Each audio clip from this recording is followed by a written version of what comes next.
Okay, ito pong muli ang inyong Pinoy Firearms Instructor na Gunsmith din naman at welcome po dito sa ating munting YouTube channel. At bago po tayo magpasalamat ay gusto ko lang munang basahin ang katanungan ni Nelson Mariano. Sabi niya, tanong ko lang, Sir, paano naman ang paglinis ng barrel sa 22 caliber long rifle? Okay. So, yan naman ang tatalakay natin, yung mga barrel ng mga long rifle naman. Dati, mga pistol lang eh. Ayan, salamat sa iyo, Nelson Mariano, sa iyong katanungan. Meron tayong topic. Ayan, at bago natin sagutin yan, ay gusto ko lang munang magpasalamat sa ating 37,100 plus na mga subscribers. Maraming salamat sa inyong magandang katanungan, sa inyong magandang comment. Maliban lamang kay Wilson Villalos. Shout out sa iyo, Wilson Villalos. Sabi ni Wilson Villalos, wala daw tayong katuturan. Ayan. Baka naubusan na ng customer si Wilson Villalos. Okay, at hanap ka na lang ng YouTube channel na may katuturan. Yung pag nagtanong ka, sasagutin ka. Tapos nagtanong siya sa akin. Di humanap ka ng mapapagtanungan na may na may katuturan. Ayan, at maraming salamat sa ating 37,000 na mga subscribers. At sa mga OFW, mag-ingat po tayo. Ano man ang oras dyan, lagi tayo natin panatilihin ang pag-iingat at iwasan ang mga aksidente. Panatilihing malusog ang ating pangatawan. Ngayon dito sa Kuwait ay medyo lumalamig na. Nagpalit na ng klima. Ang hirap dito. Sobrang init. Biglang magbabago ang klima. Kaya ganito nangyayari sa akin. Meron tayong sipon. Meron tayong ubo. Kaya ganito. Nakabalot na tayo. Alam mo naman ang senior citizen. Napaka-fragile na. Okay ba? Kahit ganyan ang tayo patuloy lang sa ating YouTube channel. At maraming salamat sa ating mga silent viewers na hindi nag-skip ng ads sapagkat tayo nga po ay isang charity vlogger. Tayo ay may mga estudyante na tinutulungan at anak sila ng mga single parent, 6 na estudyante, kaya ang ating kinikita sa ating YouTube channel ay itinutulong natin sa kanila dahil maganda naman ang kita natin dito sa ating kumpanya. Okay, yung mga nagtatanong sa atin at tayo po ay nasa Kuwait sa Medin Shooting Range. 20 taon na po tayo dito sa pagiging firearms instructor, gunsmith at ngayon ay ginawa ng consultant.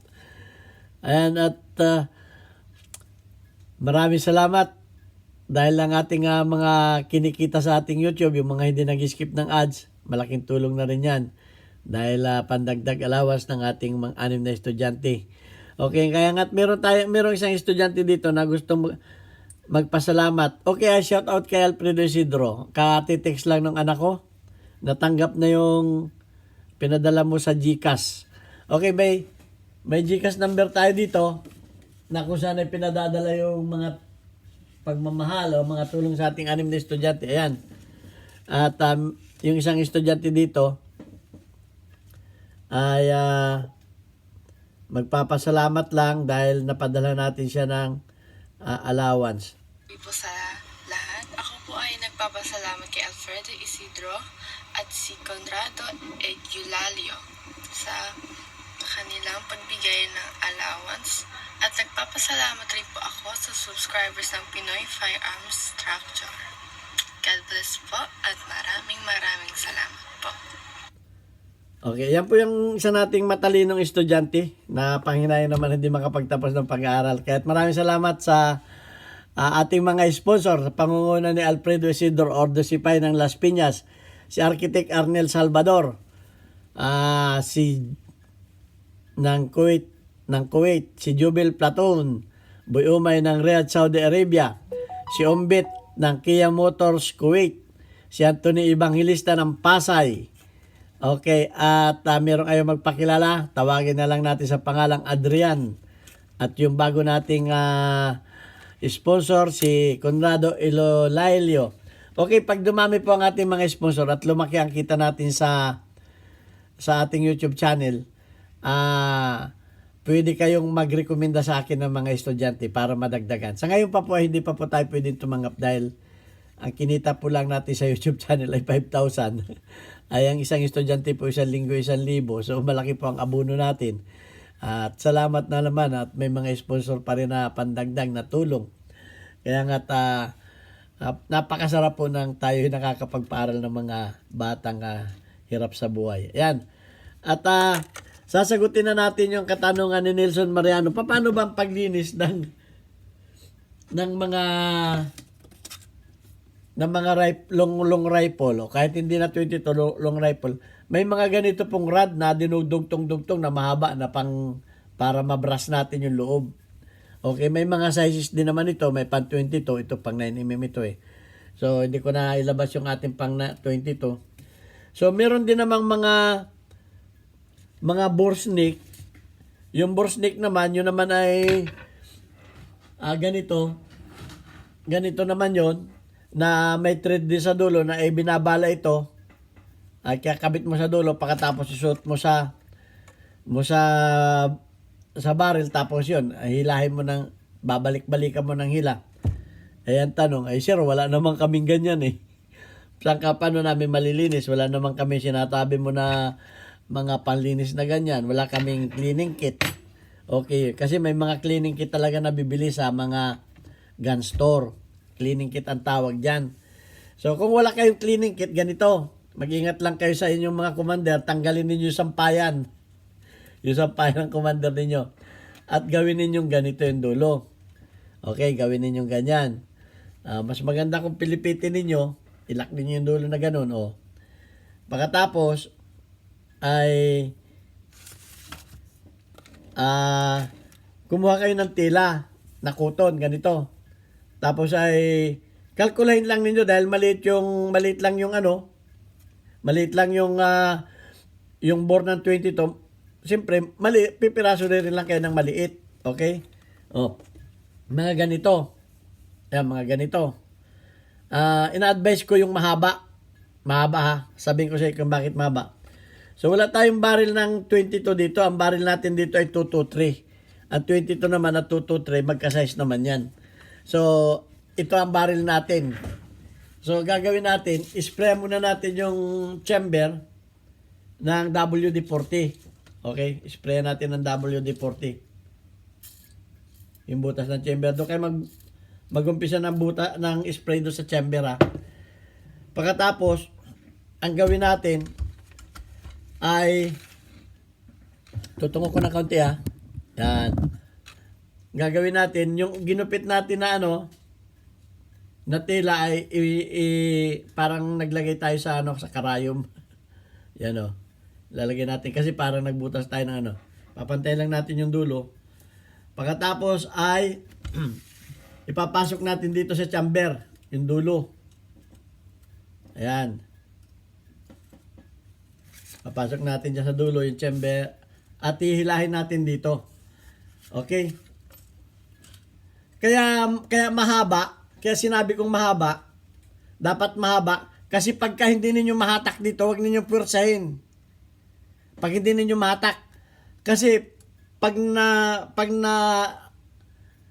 naiwan itong basahan, itong tela na ito, pag naiwan sa loob ng chamber, ay mahirap na tanggalin. So, dapat mahaba. Ngayon, kung mahirap bunutin, huwag ninyong pwersahin. Yung tama-tama lang. Hilahin ninyo pabalik. Hilahin ninyo. At bawasan ninyo, paliitin ninyo. Hanggang sa makuha na ninyo yung tamang size. So, pag nakuha na ninyo yung tamang size, halimbawa, malambot ng atakin yan. Atakin na lang ninyo ganyan. Makikita ninyo, malilinis ninyo yan. So, hanggang sa ulitin ninyo, hanggang sa mga ilang ulit. Halimbawa, madumi na itong parte na ito, i-adjust lang ninyo sa banda rito naman. Okay, sa banda ro naman.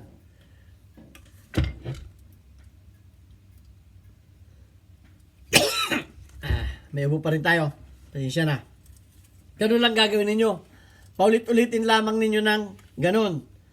Pagkatapos, ay papalitan na ninyo ito. Kukuha naman kayo ng tuyo.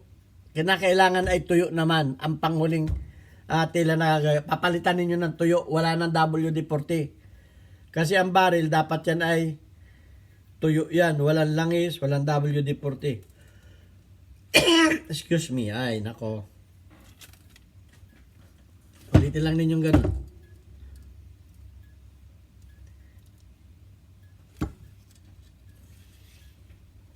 Balik lang ninyo. Okay, mga 3 beses na gamitan ninyo ng tuyo. At pag nakita ninyo na ito wala nang dumi, malapapasin naman ninyo pag malinis na Wala nang dumi, wala nang itim ito. So ayan, gano'n lang nga ng paglilinis. So, kuha lang kayo ng wire. Pwede rin yung malaking fishing line, yung nylon, kung tawagin, yung malaking fishing line. Huwag yung maliit para hindi maputol, yung medyo matibay na fishing line. At pwede ninyo itong gamitin na paulit-ulit. So, ganun lang, kahit anong klaseng caliber na rifle, itinuro ko na ito sa sa mga pistol. Sa mga pistol, ganyan din ang paggagawa. Kung wala kayong mga toolkit, wala kayong cleaning toolkit, yan, ganun lang gawin ninyo. Kahit sa mga airgun, basta sa barrel, ganun lang. Pagtyagaan lang ninyo, pabalik-balikan ninyo hanggang sa malinis na. So, ito ang inyong Pinoy Firearms Instructor. Ayan kaunti salita lang, masakit na lalamunan ko. At nag-iwan sa inyo ng God bless us all. Lagi po natin panatilihin ang ating safety. At ingat po tayo palagi. God bless us all. Thank you very much.